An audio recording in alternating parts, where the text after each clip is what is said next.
Friends, in 112 days, the people of Australia will have a choice. They will have a choice between a Labor government that hits incomes and a coalition government that delivers outcomes. They will have a choice between a Labor government that borrows from the future and a Liberal coalition government that will build for the future, projects like the East-West Link and an affordable NBN. They will have a choice between a kitchen cabinet that became a kindergarten cabinet and having the adults back in charge. A true collegiate government led by a team of equals that includes Julie Bishop, Joe Hockey, Sophie Mirabella, Andrew Robb and Malcolm Turnbull. They will have a choice between a Labor government that is content to be better than the weakest economies in Asia and a coalition government that wants to perform, the weakest economies in Europe, I should say, and a coalition government that wants to perform better than the best economies in Asia.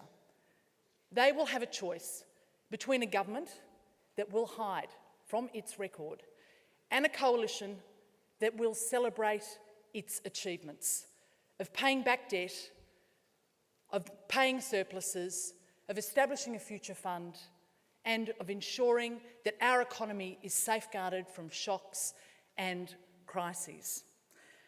The Coalition understands that a strong economy underpins a strong society, and that it's important not just to pay for a welfare safety net, but to ensure that we decrease the need for welfare in the first place.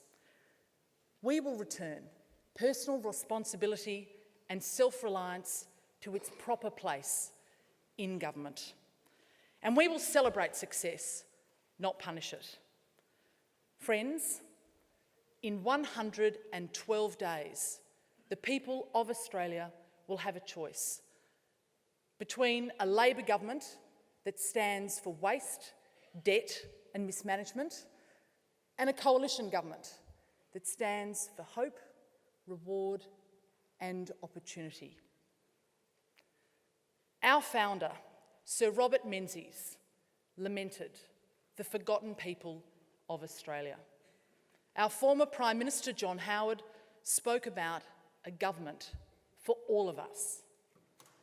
While Julia Gillard is dividing our nation, Tony Abbott worries about the state of the nation. The small business people working hard but being strangled by red tape. Families who want affordable and flexible childcare. Self-funded retirees who've saved their entire lives and want security for their future. Manufacturers hit by a carbon tax.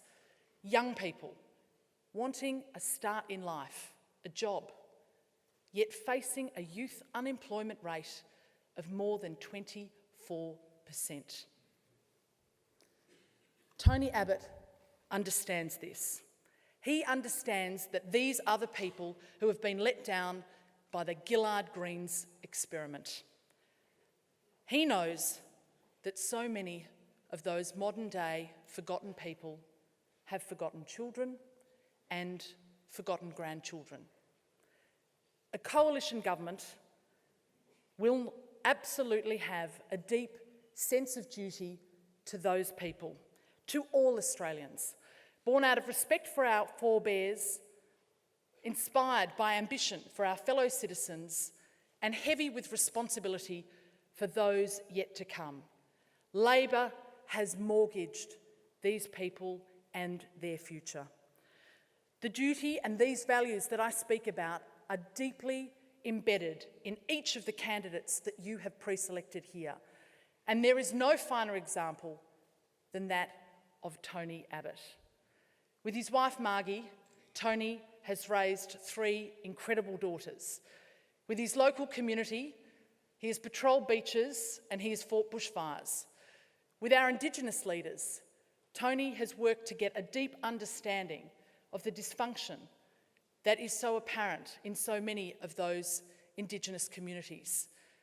With his polypedal, he's travelled all around Australia raising millions of dollars for causes as diverse as carers, women's homelessness, and also the Royal Flying Doctors. Tony's whole life has been about partnerships and service, listening and then leading. Friends, there is just 112 days to go. 112 days of hard work that is still ahead of us.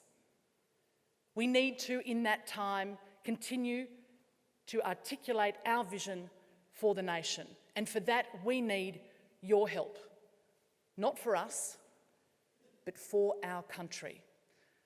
Because as a great man once said, Australians are a great people with a great destiny.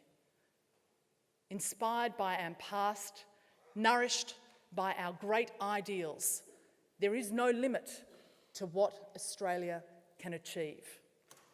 That great man was Tony Abbott in his maiden speech. Friends, please join with me in welcoming the man our nation needs, a leader and a statesman, my friend and colleague, Tony Abbott.